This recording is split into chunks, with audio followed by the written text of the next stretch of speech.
नमस्कार दोस्तों, स्वागत है आप सभी का मेरी कहानियों में। मैं हूं शिखा और एक बार फिर से आपके लेकर आई हूं एक नई कहानी और उम्मीद करती हूं कि ये कहानी भी बाकी कहानियों की तरह आपको बेहद पसंद आएगी और आप पहले की तरह अपना प्यार और सपोर्ट मेरी वीडियोस पर बनाए रखेंगे। तो चलिए अपनी आज की कहानी शुरू करते हैं। अरे संध्या, तुम्हारी शादी की सालगिरह आज ही है और तुम्हारी सास अभी तक बेटी के घर पर। सब कुछ ठीक तो है? इतने शुभ मौके पर अपनों का आशीर्वाद ज़रूरी है। जिनके आशीर्वाद से तुम्हारे और दामाद जी का रिश्ता बना, उनकी तो कोई खोज खबर ही नहीं मिलती। नर्मदा जी अपनी बेटी संध्या से कहती हैं। संध्या बोली, अब क्या बताऊँ माँ, उन्हें तो बेटी का घर ही अच्छा लगता है। यहाँ रहती कहाँ हैं? साल भर पहले बाबूजी का देहांत हुआ। उसके बाद बड़ी मुश्किल से 6 महीने यहाँ रुकी। उसके बाद आए दिन वहाँ चली जाती थीं। अब तो कितने दिन हो गए, आने का नाम ही नहीं लेती। मुझे क्या है, जहाँ उनकी इच्छा हो वहीं रहें। नर्मदा जी बोली, तुम दोनों सास बहू के संबंध ठीक तो हैं? मुझे तो बहू का सुख मिलता नहीं, क्योंकि तुम्हारा भाई विदेश में रहता है। अब अपना सुख देखूंगी तो बेटे को तकलीफ हो जाएगी, इसलिए तुम्हारी भाभी को विदेश में रहना पड़ता है। साल में एक बार आ जाती है, सबका मिलना हो जाता है, तो मेरे लिए इतना ही बहुत है। संध्या बोली, माँ, आप मेरी सास की बात छोड़ो। आप ये बताओ, आप तो आ रही हैं, क्योंकि आपके बिना तो ये उत्सव होगा नहीं। नर्मदा जी बोली, हाँ हाँ क्यों नहीं, आऊँगी। तुम ऐसा करो, अपनी सास का नंबर दे दो मुझे, हाल चाल पूछ लूँगी। कम से कम ये तो नहीं कहेंगी कि बेटी की माँ कभी हाल चाल भी नहीं पूछती। संध्या बोली, इसकी कोई ज़रूरत नहीं है, पर मैं आपको ननद का नंबर दे देती हूँ। अगले दिन शाम में जब नर्मदा जी खाली बैठी थीं, तो उन्होंने संध्या की ननद नीलम को फ़ोन लगाया। नीलम ने कहा, कैसी हैं आप आंटी? बहुत दिनों बाद आपसे बात हो रही है। माँ आपसे बात करेंगी तो बहुत खुश होंगी। लीजिए बात कीजिए। फिर नीलम ने फ़ोन अपनी माँ कौशल्या जी को दिया। नर्मदा जी बोली, अरे समधन जी, आप तो हमें भूल ही गई।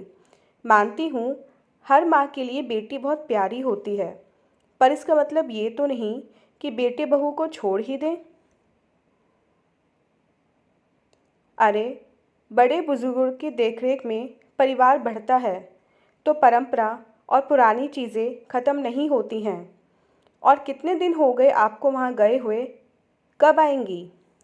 कौशल्या जी बोली, बड़े भाग्य वाले होते हैं वो माँ बाप जिन्हें बेटे बहू का सुख मिलता है।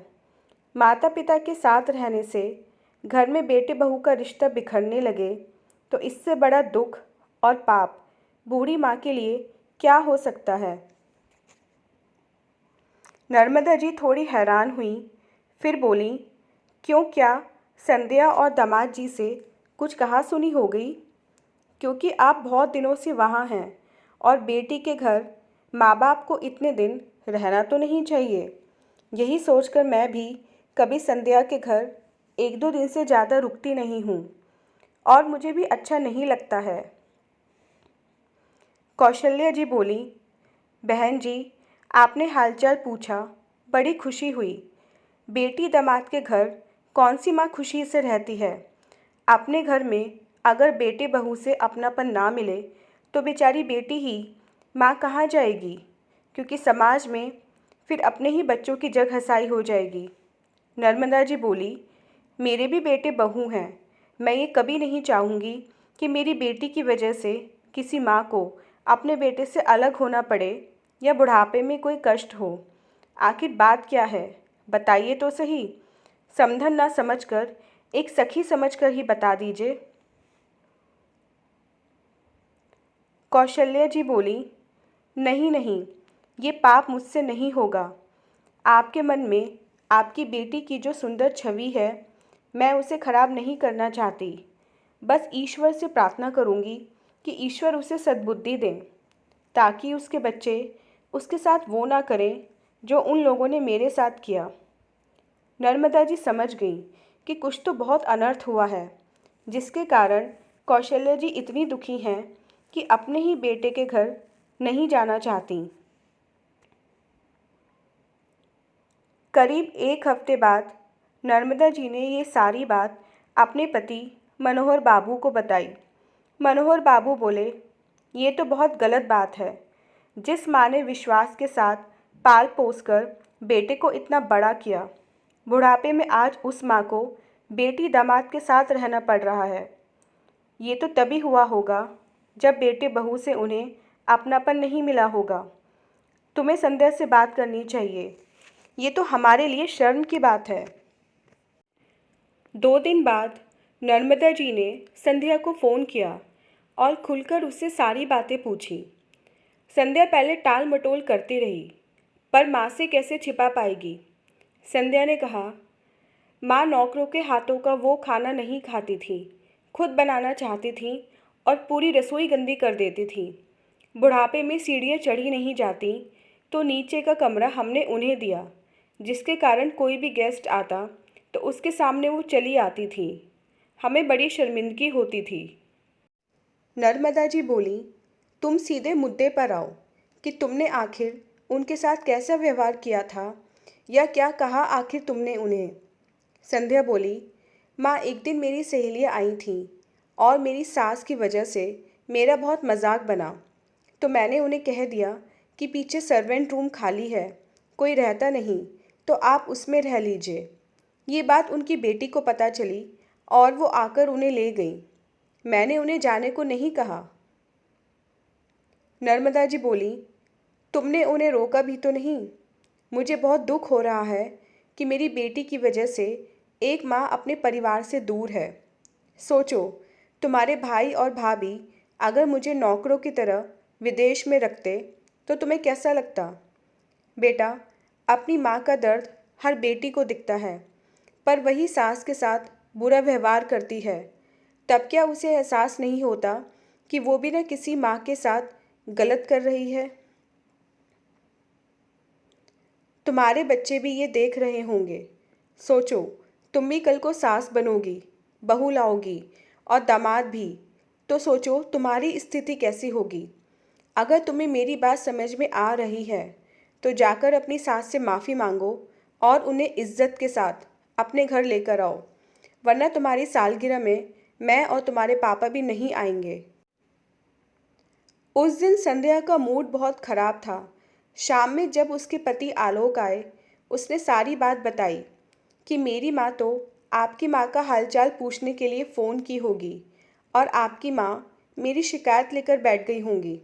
बताओ, अब आपकी माँ की वजह से मेरी भाभी सालगिरह में नहीं आएंगी। आलोक बोले, ये तो तुम्हें पहले सोचना चाहिए था, जब तुमने माँ के साथ बुरा व्यवहार किया था।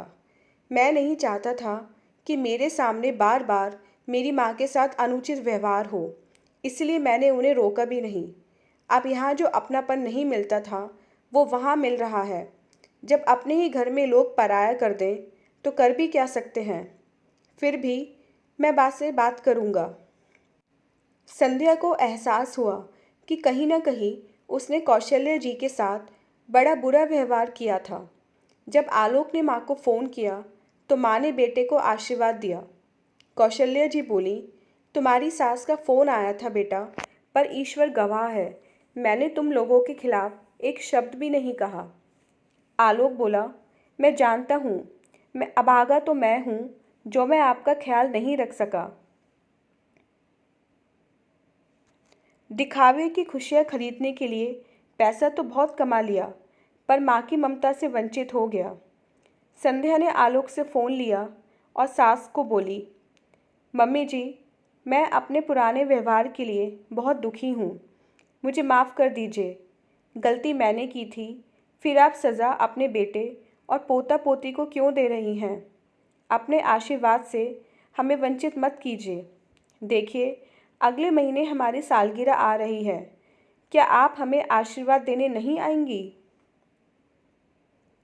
कौशल्या जी बोली, माँ का आशीर्वाद हमेशा बच्चों के साथ रहता है और मेरे पोता पोती को ईश्वर लंबी आयु दे, सद्बुद्धि दे कि वो अपने बड़ों की इज्जत करना सीखें। और फिर मैं उन्हें क्या दे सकती हूँ? बहू सालगिरह पर मैं आऊँगी और आशीर्वाद भी दूंगी, बस वहाँ रह नहीं सकती। जिस घर में तुम्हारे ससुर जी ने मुझे सम्मान के साथ रखा, उसी घर में मेरा अपमान हुआ। बेटी के घर में अपनापन मिलता है, मैं वहीं रहूँगी। अब ये समाज चाहे जो भी कहे, पर अपने सम्मान को बार बार दांव पर नहीं लगाऊंगी। जब नर्मदा जी को पता चला कि कौशल्या जी आ रही हैं, तो कुछ रोज़ बाद वो भी सालगिरह पर बेटी दामाद को आशीर्वाद देने आईं। कौशल्या जी बेटी के साथ आई थीं। 2 दिन रुकी और फिर जाने लगी। तो बेटे बहू ने रुकने का बहुत आग्रह किया। तो कौशल्या जी बोली, अगर मैं यहाँ रुक गई तो खुद के साथ न्याय नहीं कर पाऊँगी, कभी आईने में खुद से नज़र नहीं मिला पाऊँगी। वक्त मिले तो तुम लोग मिलने आना और मैं भी आती रहूँगी। इतना कहकर कौशल्या जी बेटी दामाद के साथ चली गईं। दोस्तों, भरपेट भोजन मिले ना मिले, इंसान अपने सम्मान के लिए आखिरी समय तक जीता है और मरता है। वो हमेशा चाहता है कि 2 रोटी कम मिले, लेकिन सम्मान से मिले। जीवन भर जिसने अपनों को अपना समय दिया, आखिरी वक्त में अगर उन्हें अपनापन ना मिले, तो इंसान बेटे बहू के घर को छोड़कर बेटी दामाद के साथ ही रहे तो क्या गलत है? तो दोस्तों, ये थी हमारी आज की कहानी। उम्मीद करती हूँ ये कहानी आपको पसंद आई होगी। मिलते हैं अपनी नेक्स्ट कहानी के साथ। धन्यवाद।